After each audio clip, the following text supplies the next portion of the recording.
Dear students, I am Ravindra Gurjar, RG sir in front of you from Royal Institute welcomes you on the digital platform of Royal। जैसा सबको पता है CUT के paper चल रहे हैं और आपको लगातार हमारे चैनल पे केमिस्ट्री, बायोलॉजी, एग्रीकल्चर के पेपर एनालिसिस मिले हैं। तो on the demand of student हम चाहते हैं कि फिजिक्स के एनालिसिस भी आपके सामने रखें।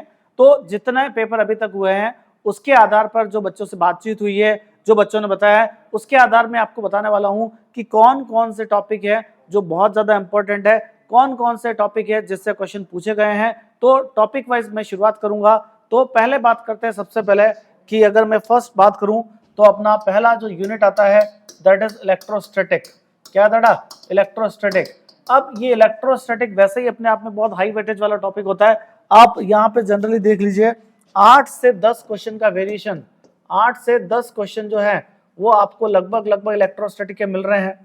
और सर 8 से 10 क्वेश्चन को आपको हर पेपर में मिलेंगे, तो सर किस टाइप के क्वेश्चन और कौन कौन सा क्वेश्चन मिलेंगे उस पर चर्चा करें। तो मैं यहाँ पे आपको बता दूं, सबसे पहले जो आपका क्वेश्चन अभी आया है वो आया है कूलम्ब्स लॉ से रिलेटेड। किससे आया बेटा? कूलम्ब्स लॉ से रिलेटेड आया है ना। उसमें आपको दो चार्ज दे रखे थे और दो चार्ज के बीच की डिस्टेंस दे रखी थी और फोर्स पूछा था। बहुत सिंपल सा कंसेप्ट था जिसमें चार्ज ट्रांसफर का कंसेप्ट भी लग रहा था। तो यहाँ पे कूलम्ब्स लॉ से क्वेश्चन बना था। उसके बाद जो आपसे क्वेश्चन पूछा गया है वो क्वेश्चन पूछा गया है इक्विलिब्रियम का। किसका पूछा बेटा? इक्विलिब्रियम का, जिसमें अपन को पता है कि दो चार्ज किसी पर्टिकुलर डिस्टेंस पे रखे होते हैं तो तीसरा चार्ज कहां पे रखे कि नेट फोर्स क्या लगे? जीरो लगे। नेट फोर्स क्या लगे? जीरो। तो इक्विलिब्रियम का क्वेश्चन भी आपको यहाँ से इलेक्ट्रोस्टैटिक से पूछा गया है।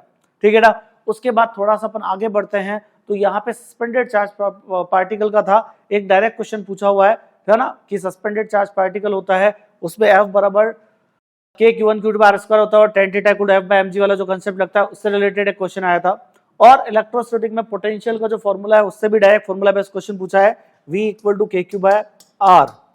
तो पोटेंशियल का जो फॉर्मूला होता है उससे आपका डायरेक्ट क्वेश्चन पूछा हुआ है। तो मोटे मोटे तौर पे बताऊं तो मैं आपको यहाँ पे आपको इलेक्ट्रोस्टैटिक के सारे फॉर्मूले याद कर लेने हैं। आपका एक मेजर सेक्शन जो इलेक्ट्रोस्टैटिक का रहा है वो आपका रहा है कैपेसिटर। कैपेसिटर से काफी अच्छे क्वेश्चन बने हैं और जैसा कि मैं आपको पहले भी बता चुका हूं, कैपेसिटर का चार्जिंग और डिस्चार्जिंग वाला कंसेप्ट जो होता है, बैटरी कनेक्टेड बैटरी डिस्कनेक्टेड वाला, कि अगर अपन कैपेसिटर को चार्ज करते हैं और उसमें एक डाइलेक्ट्रिक डाल देते हैं और डाइलेक्ट्रिक डालने के बाद अगर उस बैटरी कनेक्टेड रखते हैं या बैटरी डिस्कनेक्टेड रखते हैं तो वो वाले केस पे क्वेश्चन आए हुए हैं।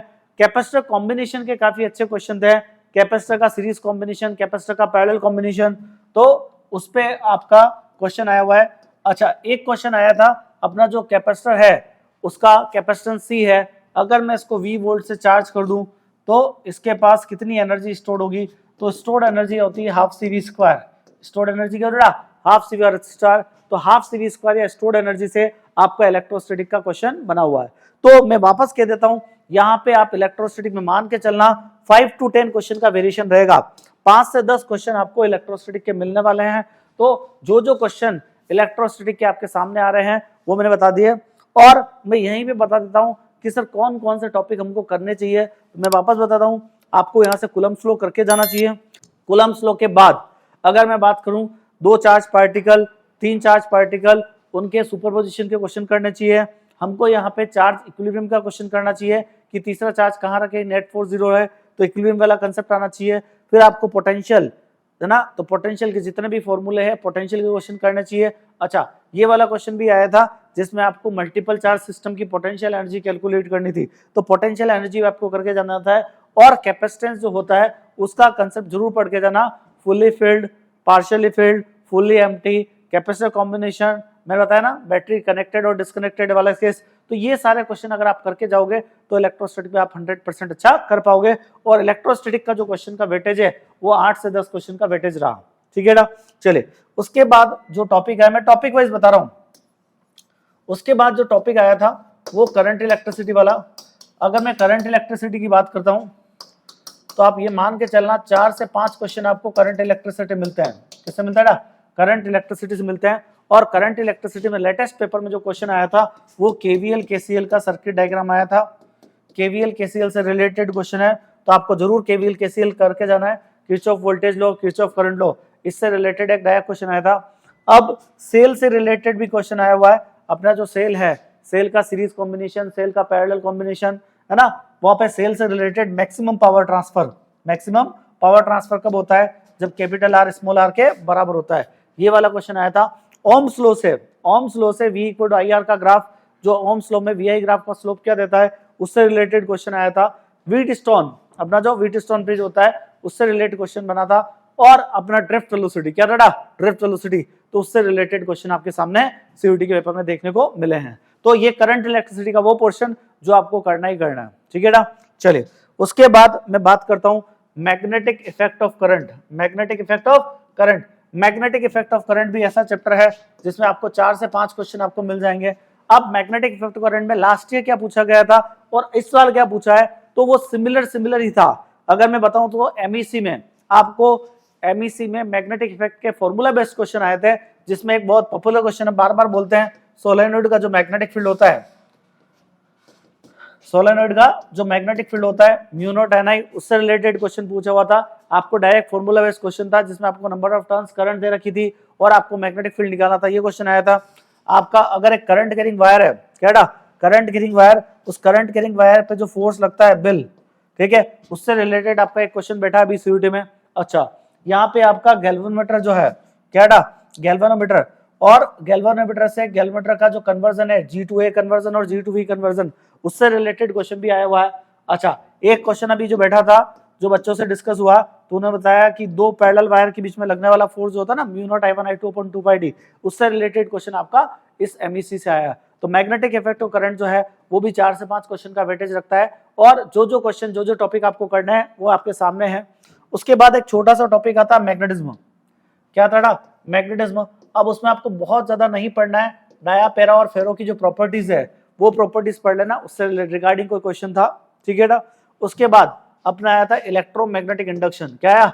Electromagnetic induction. जैसा मैं बच्चों को बार बार बोलता हूँ, और उसी टॉपिक से उठ के आया कि अपना इंड्यूस्ड ईएमएफ जो होता है वो क्या होता है, -L/di/dt, है ना, कि अपना सेल्फ इंडक्टेंस का जो ईएमएफ इंड्यूस का फॉर्मूला होता है -L/di/dt, वहां से उठ के आया। तो आप समझ लो कि अगर आपके पैरेलल सीरीज में, अगर मैं यहीं पे बात करूं तो अपना जो क्वेश्चन बन सकता है यहाँ पे E = -mdi/dt से बन सकता है। तो किसी शिफ्ट में -L/di/dt से आया तो -mdi/dt से भी क्वेश्चन बन सकता है। आपका सेल्फ इंडक्टेंस ऑफ फ्लोरेनाइड, self inductance of solenoid, mu naught n²a/l, इससे रिलेटेड क्वेश्चन आया था, ठीक है ना, इलेक्ट्रोमैग्नेटिक इंडक्शन का। और इसके अलावा सर हम क्या पढ़ें जो क्वेश्चन आ सकते हैं, तो बच्चों को बता दूं क्लियर, यहाँ पे आपको स्टैटिक एमआई और डायनेमिक एमआई के सारे फॉर्मूला है। जैसे बोला था E = बालवीर, ये वाला फॉर्मूला पढ़ के जाना है। E = ½ B⍵L², इससे डायरेक्ट फॉर्मूला रिलेटेड क्वेश्चन आ सकता है। और E = E0 sin ωt, ये तीनों फॉर्मूले जो है इससे रिलेटेड आपको डायरेक्ट क्वेश्चन यहाँ पे ईएमआई से मिल सकता है। लेंज लॉ का डायरेक्शन वाला क्वेश्चन आया था, है ना, कि अपना जो मैग्नेटिक फील्ड है, क्या मैग्नेटिक फील्ड है, मैग्नेटिक फील्ड में अगर कोई, मैग्नेटिक फील्ड में कोई अगर एंटर हो रही है, अगर एक कॉइल एंटर हो रही है, तो इसमें लेंज लॉ के अकॉर्डिंग इंड्यूस करंट की डायरेक्शन क्या होगी, इससे रिलेटेड भी क्वेश्चन आपका यहाँ पे पूछा हुआ है। तो लेंज लॉ भी आपको अच्छे से करके जाना है। तो ये आपका कौन सा टॉपिक हुआ बेटा, आपका इलेक्ट्रोमैग्नेटिक इंडक्शन हुआ। इलेक्ट्रोमैग्नेटिक इंडक्शन के अलावा एसी वाला जो चैप्टर था, तो एसी वाले चैप्टर में डायरेक्ट फॉर्मूला बेस्ड क्वेश्चन है। तो आपको एक्सएल, एक्ससी, जेड, इंपिडेंस, इन सब के फॉर्मूला बिल्कुल परफेक्ट करके जाना है। सर्किट की करंट निकाल के जानी है, बाय डिफॉल्ट जो वैल्यू होती है आरएमएस वोल्टेज होती है, पावर का फॉर्मूला देख के जाना है, उससे रिलेटेड क्वेश्चन आता है। और मोस्ट इंपॉर्टेंट जो एक क्वेश्चन पहले भी आया हुआ है अभी लास्ट इसी सेशन में, और वो आपके भी वापस रिपीट हो सकता है, और वो टॉपिक है जो सबसे इंपॉर्टेंट है, वो है अपना ट्रांसफॉर्मर। क्या ट्रांसफॉर्मर। तो ट्रांसफॉर्मर से रिलेटेड क्वेश्चन आपका बैठ सकता है, तो आपको ट्रांसफॉर्मर वाला सेक्शन पूरा करके जाना है। क्लियर बेटा? ओके। अगर उसके बाद की बात करें तो अपना जो सेक्शन आता है वो ऑप्टिक्स। ऑप्टिक्स भी एक बड़ा सेक्शन है जिसमें कम से मान के चलना 5 से 10 क्वेश्चन का वेरिएशन रहता है। जैसा बच्चों से फीडबैक मिला है, तो अभी रिसेंटली जो पूछा गया था वो पूछा गया था मिरर फॉर्मूला से रिलेटेड। तो मिरर फॉर्मूला जो होता है 1/f = 1/v + 1/u, तो यहाँ पे आपको ऑब्जेक्ट डिस्टेंस दे रखी थी, इमेज डिस्टेंस दे रखी थी, और मैग्निफिकेशन निकालना था। तो मिरर फॉर्मूला से रिलेटेड क्वेश्चन आया था, तो आप जरूर यहाँ पे लेंस फॉर्मूला भी करके जाइए। तो lens formula 1/f = 1/v - 1/u वाला जो होगा, उससे रिलेटेड आपका क्वेश्चन पूछा जा सकता है। उसके बाद बात करूं तो ऑप्टिक्स में से आपका जो अगला क्वेश्चन पूछा गया था वो आपका पूछा गया प्रिज्म से। और प्रिज्म का मैं बच्चों को बार बार बोलता हूं, प्रिज्म अपने आप में अकेला टॉपिक नहीं है, प्रिज्म के साथ हमेशा आपको TIR देखना है। तो प्रिज्म प्लस TIR के कम से कम 2 क्वेश्चन आपके पूछे गए थे, तो प्रिज्म आपको बहुत अच्छे से करके जाना है। और अभी रिसेंट जो पेपर हुए थे उनमें प्रिज्म प्लस TIR से रिलेटेड क्वेश्चन आए थे। और यहाँ पे रिफ्रैक्शन, बेसिक रिफ्रैक्शन का जो फॉर्मूला होता है उससे थ्योरेटिकल बेस्ड क्वेश्चन भी आए थे, है ना। और अच्छी बात ये थी कि इस बार CUET में न्यूमेरिकल के साथ साथ थ्योरी वाले क्वेश्चन भी थे। तो ऑप्टिक्स में से 5 से 10 क्वेश्चन का वेरिएशन रहता है, जिसमें जो पूछा गया अभी तक जो पहले बता रहा हूँ, यहाँ पे मिरर फॉर्मूला पूछा है, आपसे लेंस फॉर्मूला पूछ सकता है, प्रिज्म प्लस TIR के क्वेश्चन थे, यहाँ पे ऑप्टिकल इंस्ट्रूमेंट के क्वेश्चन पूछे गए थे। ऑप्टिकल इंस्ट्रूमेंट जो है माइक्रोस्कोप और टेलीस्कोप, उससे रिलेटेड आपको क्वेश्चन पूछे गए हैं। तो आपको यहाँ पे ऑप्टिकल इंस्ट्रूमेंट के नाम पे टेलीस्कोप क्या करना था, टेलीस्कोप और कंपाउंड माइक्रोस्कोप, और कंपाउंड माइक्रोस्कोप पूरा करके जाना है और बहुत ढंग से करके जाना है। फॉर्मूले भी याद करके जाओगे तो भी आपके क्वेश्चन बन जाएंगे, ठीक है ना। अच्छा, lens maker formula, lens maker formula ये जो टॉपिक है इससे भी आपसे अच्छे क्वेश्चन बन सकते हैं, तो साथ में आपको ये टॉपिक भी करके जाना है। अगर मैं वेव ऑप्टिक्स की बात करूं तो वेव ऑप्टिक्स में से आपका इंटरफेरेंस का जो फॉर्मूला होता है, इंटरफेरेंस से रिलेटेड क्वेश्चन आया था। और इंटरफेरेंस के बाद आपका बिल्कुल बेसिक क्वेश्चन जो 100% बनता है, और 1 क्वेश्चन 2 क्वेश्चन तो आएंगे इससे, और अभी भी आए थे, वो है आपका YDSC, Young's double slit experiment. क्या था, यंग्स डबल स्लिट एक्सपेरिमेंट, उससे रिलेटेड क्वेश्चन भी आए थे। यहाँ पे डायफ्रैक्शन नहीं पूछा गया है, पर हो सकता है अगली शिफ्ट में डायफ्रैक्शन पूछ लें, तो डायफ्रैक्शन के फॉर्मूला बेस्ड क्वेश्चन जरूर करके जाना है आपको। यहाँ पे जो क्वेश्चन पूछे गए थे, पोलराइजेशन, क्या पूछा गया, पोलराइजेशन, तो पोलराइजेशन वाला जो टॉपिक था उससे रिलेटेड भी क्वेश्चन आपको यहाँ से पूछा गया है। तो ऑप्टिक्स में 5 से 10 क्वेश्चन का वेरिएशन रहता है।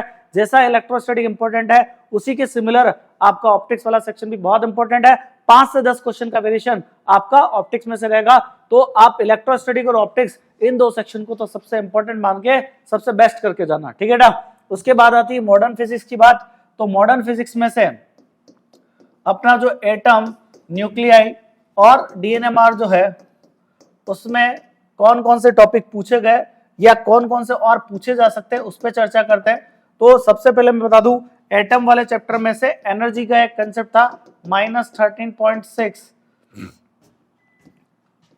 Z² electronvolt. इस फॉर्मूला बेस्ड क्वेश्चन आया था, जिसमें आपको डिफरेंट लेवल की एनर्जी याद होनी चाहिए, ग्राउंड स्टेट से लेके 5th स्टेट तक की, उससे रिलेटेड एक क्वेश्चन आया था। आपको रेडियस का फॉर्मूला जो है उससे रिलेटेड एक क्वेश्चन आया था। अच्छा, यहाँ पे जैसे बच्चों का फीडबैक मिला है, तो आपका जो एटॉमिक फिजिक्स में स्पेक्ट्रम वाला पार्ट जो होता है, लाइमन बामर पास्कल ब्रैकेट फुंड, ये सीरीज वाला क्वेश्चन नहीं आया था एक शिफ्ट में। अगर मान के चलना कि वो नहीं आया, तो यहाँ पे आपको आपका जो एटॉमिक स्ट्रक्चर का जो स्पेक्ट्रम है, hydrogen spectrum, Lyman बामर pascal bracket फुंड, वो वाले क्वेश्चन करके जाना, सबके मैक्सिमम सबके मिनिमम और उनका रेशियो निकाल के जाना। वो क्वेश्चन आपका पूछा जा सकता है। अच्छा सर, न्यूक्लियस में से क्या पूछा था, तो न्यूक्लियस में एक रेडियो एक्टिविटी का डायरेक्ट फॉर्मूला बेस्ड क्वेश्चन आया था। तो रेडियो एक्टिविटी बहुत ढंग से करके जाना है, उससे रिलेटेड क्वेश्चन आया था। अच्छा, यहाँ पे एक बाइंडिंग एनर्जी का क्वेश्चन आया था, तो बाइंडिंग एनर्जी बहुत ढंग से करके जाना था। तो ये आपका जो सेक्शन था वो न्यूक्लियस वाला था, जो आपसे यहाँ से क्वेश्चन पूछे गए, है ना। Matter waves, dual nature of matter में बताऊं तो फोटो इलेक्ट्रिक इफेक्ट के ग्राफ, फोटो इलेक्ट्रिक इफेक्ट के ग्राफ से रिलेटेड क्वेश्चन आए थे। और आपका जो मैटर वेव्स है, de Broglie wavelength lambda equal to h/p, h/mv, h/√2m kinetic energy, h/qv, h/√2m qv, ये वाली लाइन याद करके चले जाना। 100% एक क्वेश्चन इस लाइन से आपको मिल जाएगा। तो ये भी आपका क्वेश्चन DNMR वाले टॉपिक से आया था।